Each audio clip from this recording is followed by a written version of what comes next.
shark. It only works if you sing along. Baby shark. Dangerous Animals is the new shark horror from director Sean Burns, mixing the thriller and creature feature genres in a very unique way. Here are 5 things you probably didn't know about this film.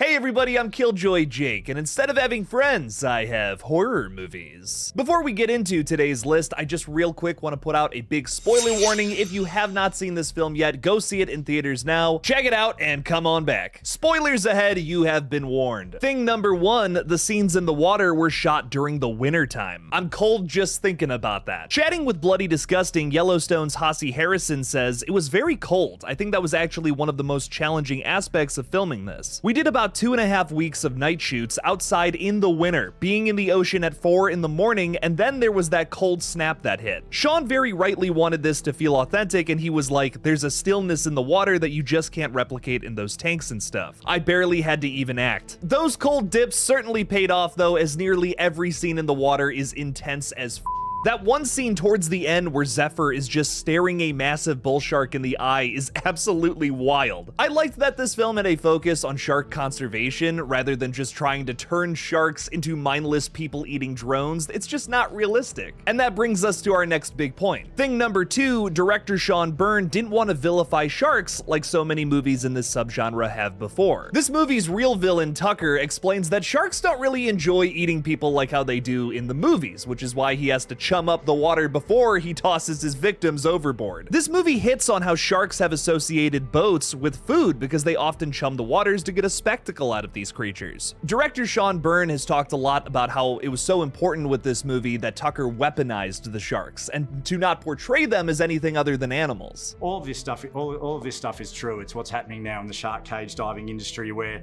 it's very competitive and you want to guarantee that sharks turn up and the customers see them, so you chum the waters, and now sharks associate boats with food. So yeah, it's the first shark film where the sharks aren't the baddie. This is what makes Dangerous Animals so unique against its competitors. There are still great shark attack sequences, the first one being one of the most horrifying moments of the film, but the danger here is already created by Tucker. With a lot of this film being shot on an actual boat in an actual ocean, there had to be a lot of extensive training done. Thing number 3, Josh Houston still has scars on his back from the harness. Wasn't the funnest part, but it adds to it, you know, like He still has scars on his back from it. Tucker films his victims getting eaten alive by sharks as he hoists them over the water with a harness on a crane. It gives off some major creep vibes, especially when we see his collection of VHS tapes labeled with previous victims' names and hair. Nary a single tubby time in this one though. Josh's character Moses is hoisted up a few times here, which makes sense as to why his back is still f***ed up now. I do want to make another point about Tucker here though. There's this sequence where his VHS camera is tossed into the ocean and then he has to go to a thrift store to get another one. It makes you wonder, why in 2025 is this guy still using a VHS camera and VHS tape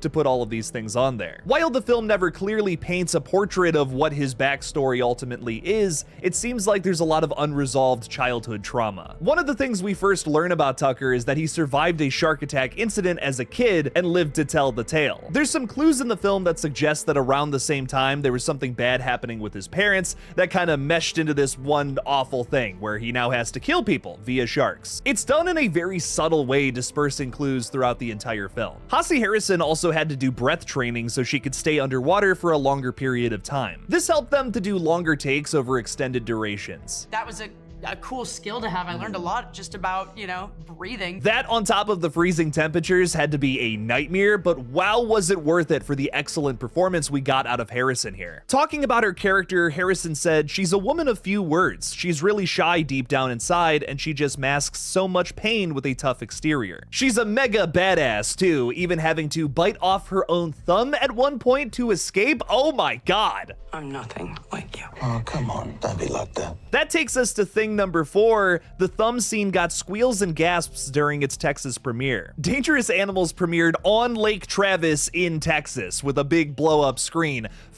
that. No way are you getting me to watch a movie like this or Jaws on the water. It ain't happening. Especially when there were divers that were like grazing against people's legs during the film itself. Oh my God, no. That is pure evil. It's shocking to me that the thumb scene got the most reactions and not one of the shark attack moments. I mean, don't get me wrong, it's probably one of the best moments of body horror in a horror film this year. But oh my God, the shark, anything with the sharks, I'd be like, I don't want my butt in water anymore.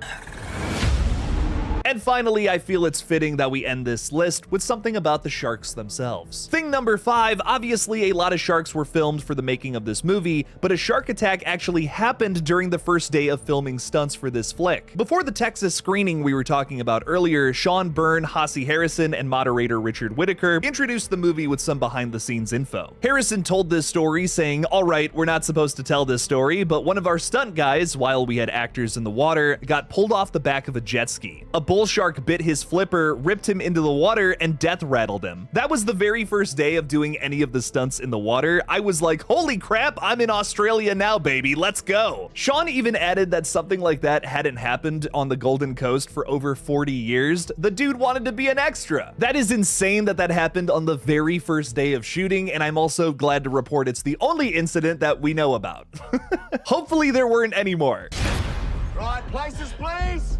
And I cannot stress enough how much I really enjoyed this movie. Inventive and thrilling, Dangerous Animals never forgets about the two subgenres it's dabbling in. This is a bona fide thriller with Tucker being the driving force of that. Oh my God, his performance, Jay Courtney here, is incredible. And it also has some thoughtful shark attack sequences that don't vilify the creatures. It's those two things working in tandem that make this movie so special. It's a standout not only in shark horror, but also just from 2025 in general. And let me just glaze Jay Courtney for like 2 seconds here. This guy looks like a scary Australian Dane Cook, and I love it. His performance here is also shocking. I especially loved the little drunk dance that he gets himself into.